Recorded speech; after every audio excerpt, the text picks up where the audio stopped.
Thank you, Martin. Pleased to be able to meet with you today, and it looks like it's a real good group.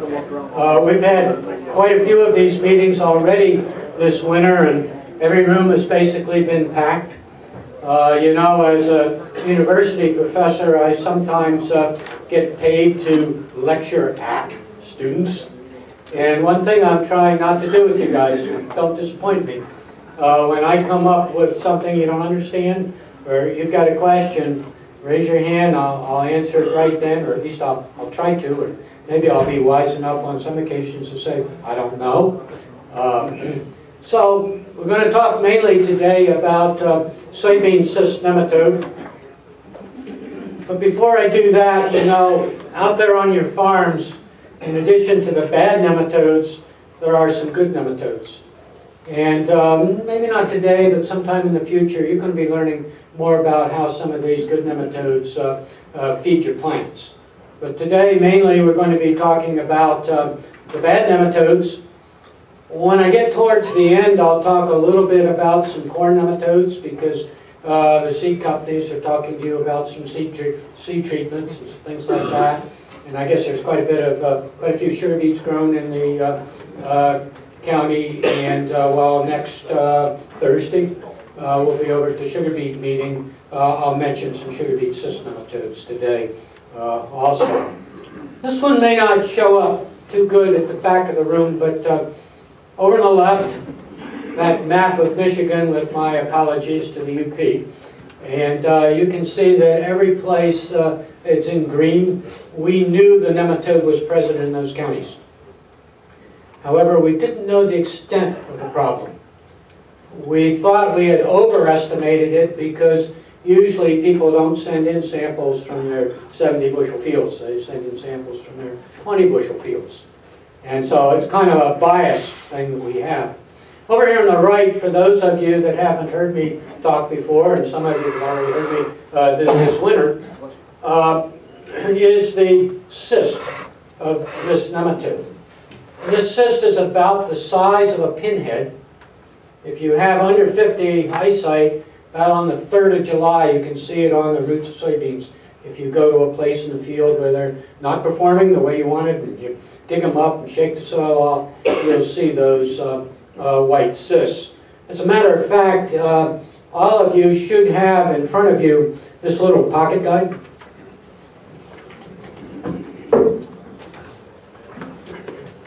If you open it up to, I don't know, about page 7, something like that, not page 7, well, a couple of those first few pages, you'll see some of these white cysts. And one of the reasons that this problem can be so dangerous once you get it, not only reduces the yield, but those things can survive in your fields for 8, 10, or 12 years without any food. That's a trick I'd like to see us try. I think we'd last, okay, you know, very long. So we'll be talking about that bad nematode today. 2010, we did a survey, and I want you to see the results of that survey. Fortunately, we've got a lot of good resistant varieties for soybean cyst nematodes. I'm going to talk to you about those. But some of you have wimpy nematodes in a field. Some of you've got aggressive ones in a field. So we need to talk a little bit about the different types of this cyst nematode and how you match that type with the appropriate variety to get your best yield. Then something that I've been ignoring for the last 10 years or so is sudden death syndrome. It's caused by a fungus. And at least in the southern tier counties last summer, we couldn't ignore it. It became a very significant issue. And then I'll mention some corn nematodes and seed treatments, and don't let me forget to mention sugar beets also. Oh, you know, university professors like to give exams, and it's early in the semester, so I haven't given any to my students yet. So I'll ask you some questions. How many of you are willing to raise your hand right here today and say across all your soybean fields last year you got more than 60 bushel? Not the truth.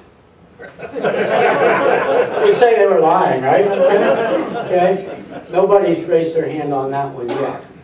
but I think you know that there's a lot of potential left out there. Do you know if soybean cyst nematode is present on your farm?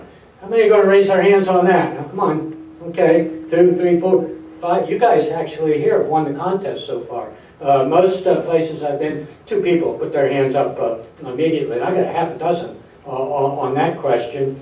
This one's a little bit difficult, more difficult. Do you know which fields on your farm have SCN? And you probably do, because those are the fields that are not meeting your yield goals, right? Do you know what types of SCN on the farm? You probably don't know that. And do you match your varieties with these types? And so, while we've got the varieties now, matching these up is a little more complex than it used to be. And so I'm going to have to go into that today. I probably haven't talked in this room for 4 years or so, and we didn't have to deal with that. Does it matter if you haven't had any in there? Does it matter if you haven't had any soybeans in the field? Generally speaking, you won't have soybean cyst nematode problems if you have not had soybeans, major ones. But the soybean cyst nematode can be moved on equipment. You probably don't use a steam jenny from field to field, so you can move soil with the nematode in it. Sometimes it can come when an irrigation ditch floods. That can infest a field. You know, there was one time in Shiawassee County, the end of March, I did this. Turned around 160 degrees and I saw 3 dust storms and 3 floods simultaneously. Okay? Can also be moved in soil. These things can undergo, you know, they don't desiccate, so they can be moved in wind. And there's another way you can get them without having beans there, and that is they'll pass through and live through the digestive system of geese. And I'm sure glad I wasn't the graduate student that did that research. Okay. Turkeys, well, I guess we need to, Chris, find another graduate student for the turkey research. Okay, that hasn't been done yet. So, first place I would look for these, you know, the spots that are going down in the field, or usually the entrance to that field where you drop the disc down. Does it affect any other crop? Will soybean cyst nematode affect any other crops? Yes. Soybean cyst nematode will affect dry beans, but not usually as damaging on dry beans as soybeans. But it also, I've seen 2 fields in my life, dry beans that were wiped out with this nematode. It can also go to snap beans and peas. Okay? Some of the cover crops will be maintenance hosts, but it won't build up on it, but it won't go down. Great questions. This problem's not only ours. This problem is distributed throughout all of the soybean producing areas of the United States, and I didn't know that we raised soybeans in Hawaii and Puerto Rico, but we have the nematodes there. And this nematode is believed to be the #1 limiting factor in soybean production in the United States. And that's not my statement, that comes from the ag economists say that these days. In Michigan, the first time we found it was in the spring of 1987, over there in Gratiot County, in a little community called Ashley. And then we started finding it in Shiawassee and Saginaw, and day before yesterday we were down in Monroe County with a good group, and we found it down in southwest Michigan, and it's been filled in over the years. You can see Sanilac was filled in before Huron. Don't know why that, but I probably have heard less about this problem in Sanilac than in some counties. So basically, we decided we needed a non-biased survey. How many people grow soybeans in Michigan?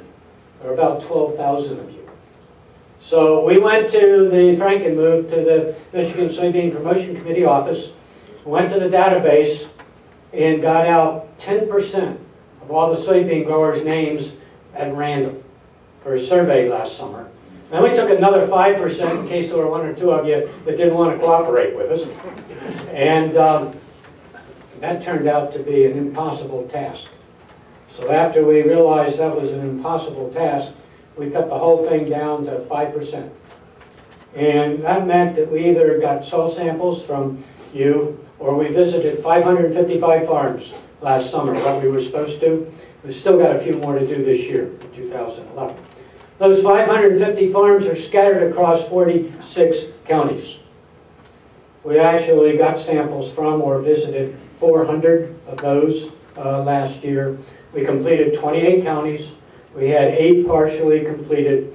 There's another 155 farms that we'll be interacting with this spring, and 8 partially completed counties, 10 to be done.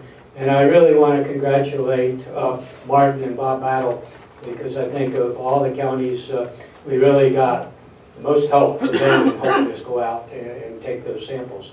And I know there's some of you in the room that were involved in that, and you will be getting some more detailed results of that back very shortly.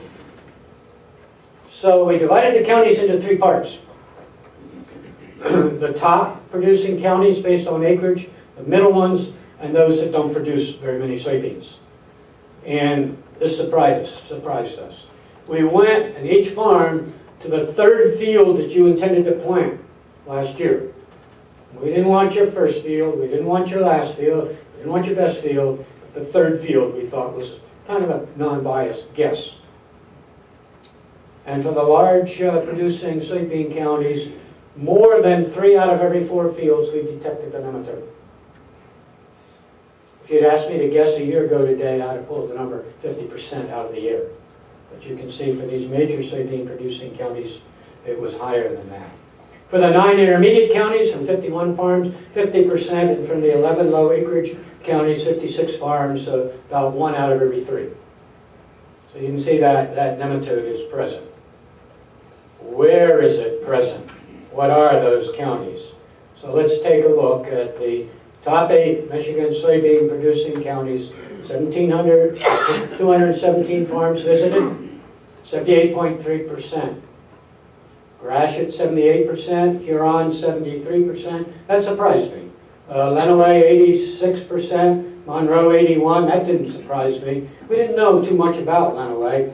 Saginaw didn't surprise me at 88%.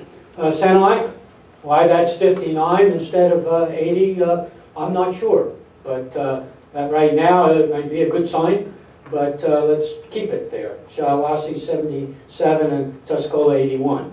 So if you look at all that, you see that our major problems are either in the thumb or down in southeastern Michigan. I would have thought we would have had some counties in southwest that were in this category, but they weren't. Now there are a few people. Yeah, I really question Huron really throws me because I don't even know if they're in the top 8 relative to soybeans. Yeah, I agree. The question was, Huron really throws you. Okay.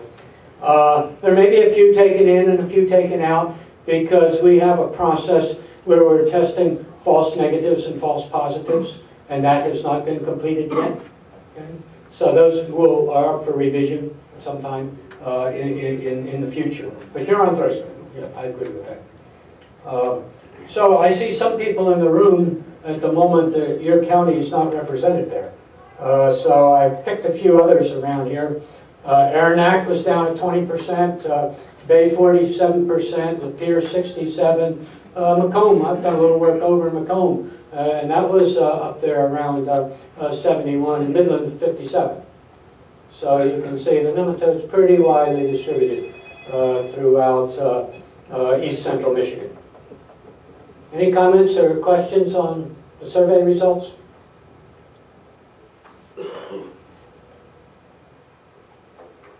Now we've got to go into a few details. There are 3 sources of resistance that the seed company breeders use to breed soybean cyst nematode resistance into the varieties. 3 sources. The first one in your seed catalog is listed as Peking. I won't succeed, but I really want you to call it PI 548402. The reason I want you to call it that is there are 3 different Pekings out there, okay? And only one of them has resistance.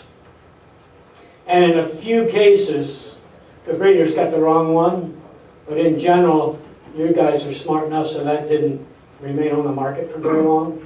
You didn't buy it a second year after you were taken 1 year. But the PI 548402.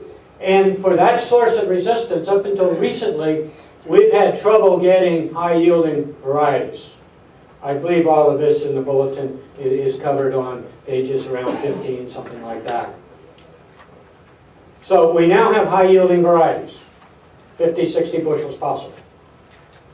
I want to tell you how this plant, the soybean plant, is resistant to the nematode. This is what we call, with this source of resistance, vertical resistance, single dominant gene. When the nematode penetrates the plant, the nematode then, believe it or not, communicates chemically with the plant with signals. It says to the plant,